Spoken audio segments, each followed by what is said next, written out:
그대 지금 무슨 생각하며 일을 하고 있나요? 나와 놀고 싶은 마음은 없나요? 알아요. 그대 해야 할 일만. Hai, assalamualaikum teman-temanku semuanya. Kembali lagi ya di YouTube channel aku. Nah teman-teman, ini tuh aku udah jadwalnya buat belanja mingguan, karena memang stok di kulkas sudah habis dan memang udah waktunya ya buat belanja. Aku kali ini belanjanya ke pasar ya teman-teman, karena rencananya belanja kali ini tuh buat stok 2 minggu ke depan gitu. Jadi aku belanjanya agak banyak, dan supaya lebih ekonomis aku pastinya belanja ke pasar ya. Nah ini tuh lanjut aja ya teman-teman, buat kita itu belanja-belanja. Aku tuh kalau belanja males yang namanya keliling survei-survei harga, itu aku enggak ya. Jadi kalau udah lihat satu toko atau satu penjual gitu yang lumayan lengkap dan barang-barangnya bagus, dagangannya itu masih segar-segar, biasanya aku langsung belanja di satu tempat gitu, enggak yang keliling-keliling dulu ya. Ini aku beli bawang, ini setengah kilonya 18.000, jadi sekilonya itu 35.000 teman-teman. Aku tuh suka bawang yang kering, lalu merah dan besar ya. Kalau yang kecil-kecil aku kurang suka, karena biasanya itu kalau ngupas agak sedikit memakan waktu. Pokoknya di tempat ibu ini aku beli sayuran, itu tuh aku juga beli kembang kates, nanti aku beli gambas, aku juga ada beli pare. Itu aku menghabiskan uang 93.000. Cuman nggak semua barang aku tahu harganya ya teman-teman. Pokoknya nanti teman-teman itu ikutin aja video aku saat di rumah, saat bongkar belanjaanku ya. Nah ini tuh aku ada beli gambas 3 biji, gambasnya itu lagi muda-muda dan segar-segar. Ini juga aku ada beli jahe dan kunyit gitu, nggak banyak-banyak. Jahenya satu aja dan kunyitnya itu ada tiga bonggol gitu yang aku ambil. Aku juga beli bawang putih ya di sini teman-teman, tapi nggak banyak-banyak, aku cuman beli 3 bonggol. Ini aku juga ada beli kentang 1 kilo, aku lupa ya tanya harganya itu berapa.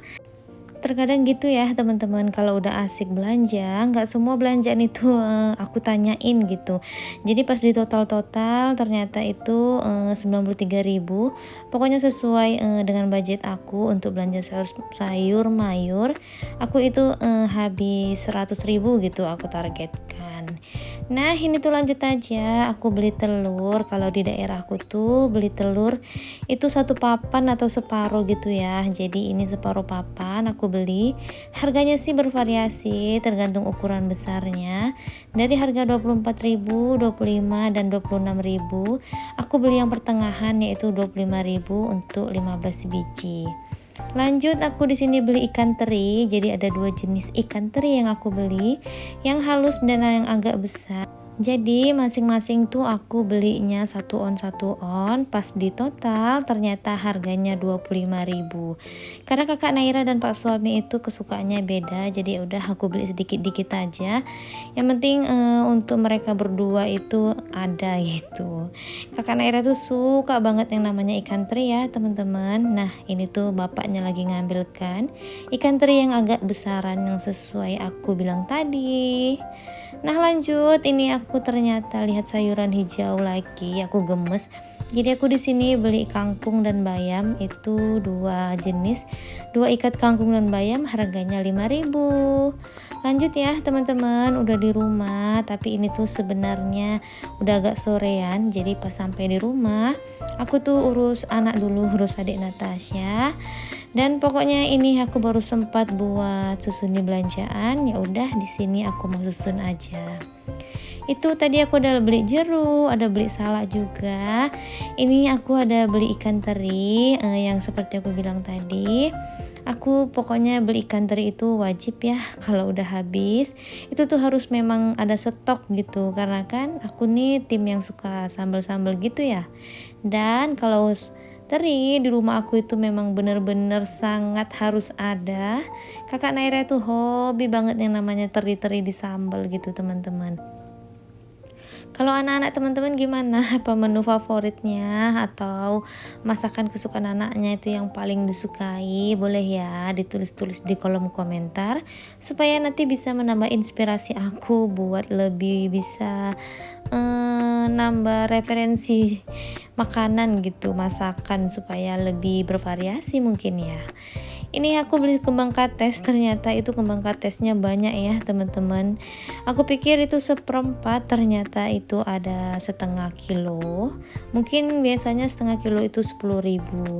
Lalu aku juga ada beli bumbu ayam ungkep gitu 5.000. Itu tuh enak aja, nanti tinggal dicampur untuk ayam yang aku beli. Nah, ini tuh untuk mempersingkat durasi, aku langsung lihatkan setelah ayam yang tadi aku beli. Jadi aku tuh beli ayam itu separuh ya, paha-paha gitu. Aku kasih bumbu langsung, nggak aku ungkep, nggak aku rebus ya. Aku rasa hal seperti ini tuh lebih enak ya teman-teman, karena nanti itu dagingnya itu lebih lunak. Kalau diungkep dulu, aku rasa menurut pengalaman itu tuh dagingnya kalau digoreng agak keras. Jadi ya udah, aku lebih suka buat kalau stok ayam bumbu itu yang mentah lalu dibumbuin. Nah, ini aku juga ada tipsnya teman-teman, beberapa sayuran supaya agak awet disimpan. Untuk kentang itu tuh biarkan di udara terbuka seperti ini. Yang penting dialasin, yang penting dia jangan lembab.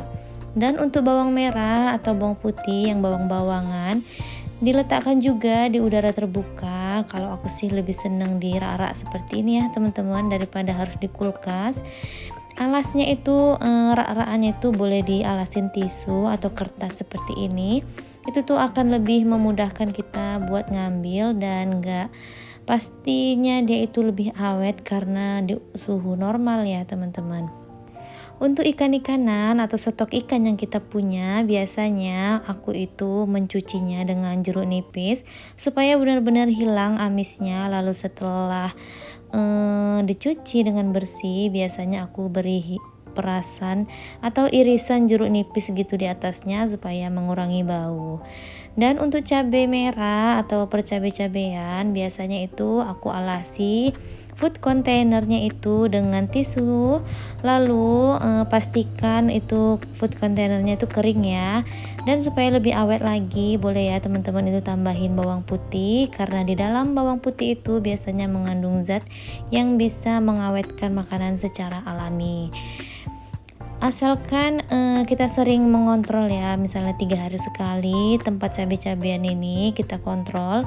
Kalau ada air itu bisa dibuang, ataupun alas tisunya itu bisa diganti. Dijamin dia bakalan awet untuk seminggu ke depan, itu nggak bakalan busuk. Dan satu lagi, kalau ada cabai yang busuk biasanya itu cepat menularkan ke cabai yang lain. Jadi kalau ada cabai-cabai yang busuk, boleh ya untuk disingkirkan supaya cabainya itu lebih awet.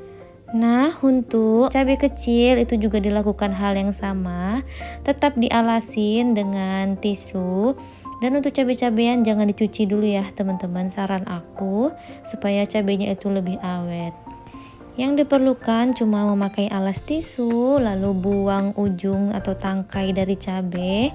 Lalu pastikan itu kita harus rajin mengontrolnya, dan beri bawang putih ya supaya lebih awet.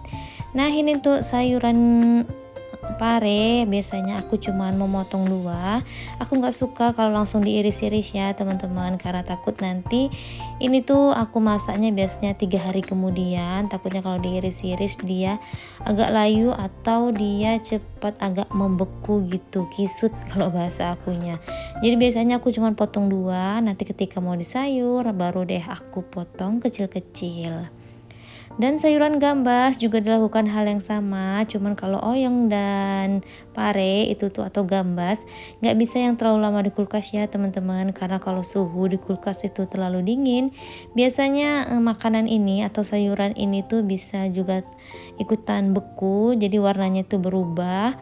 Ya, lebih baik pokoknya sayuran-sayuran hijau ini cepat dan segera buat dimasak. Aku juga nggak melakukan pemotongan ya, cuman aku potong 2 seperti ini aja supaya itu lebih awet dan muat gitu di food containernya.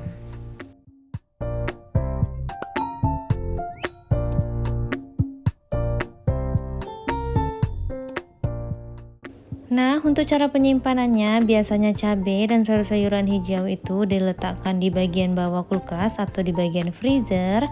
Nah, lanjut ya, teman-teman. Ini itu aku punya kecombrang. Jadi di sini aku beli kecombrang sebanyak 5 buah seperti ini. Ini tuh enak banget nanti kalau untuk masak di ikan nila ya. Dan cara penyimpanannya kecombrang itu biasanya boleh ya dengan disimpan di dalam plastik yang kedap udara. Boleh juga pakai wadah seperti aku ini. Dan cara penyimpanan kecombrang itu supaya awet dan gak hitam di bagian luarnya, itu boleh diletakkan di freezer atau kulkas bagian atas. Biasanya itu dia berubah warna, namun setelah diletakkan di suhu ruang, biasanya kecombrang itu akan kembali ke warna semula dan dia nggak busuk dan bisa awet ya teman-teman. Nah, untuk tahu dan tempe, kalau tempe itu biasanya aku potong 2 aja, lalu nggak aku buka plastiknya ya teman-teman supaya lebih awet dan aku tutup. Kalau untuk tahu itu harus sering-sering dicuci ya teman-teman. Jadi di sini tadi tahunya itu udah aku ganti dengan air biasa atau air matang. Kalau aku sih lebih ke air matang ya teman-teman, karena kalau udah air matang itu pasti bakterinya udah nggak ada, udah bersih karena udah direbus. Dan ini biasanya supaya tahunya itu nggak asam atau nggak berbau, boleh setiap hari itu air rendamannya itu diganti. Nah, tadi itu aku juga masih ada stok ikan teri di minggu lalu yang aku belanja. Keadaannya masih bagus itu karena aku letakkan di kulkas bagian bawah. Pokoknya kalau untuk ikan teri itu letaknya di bagian bawah ya teman-teman, jangan di bagian atas takutnya beku. Nah, ini juga aku tadi ada beli jeruk. Jadi aku beli jeruk tadi tuh seharga 20.000 1 kilonya, lumayan besar-besar ya teman-teman. Lalu juga aku ada beli salak itu tuh 15.000 sekilonya. Jadi kali ini tuh aku cuman beli 2 buah itu aja untuk belanja mingguan kali ini.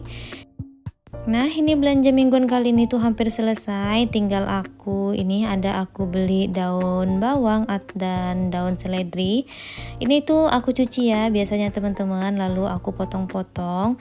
Untuk daun bawang dan daun seledri itu tuh simple banget sih, biasanya dipotong-potong, letakkan di wadah seperti biasa, wadah food container. Itu untuk penyimpanannya diletakkan di kulkas bagian atas atau di freezernya.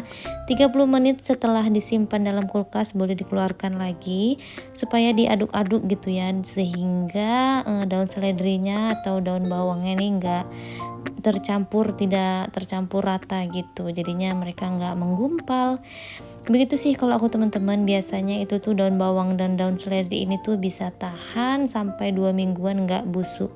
Beda kalau diletakkan di kulkas bagian bawah ya teman-teman.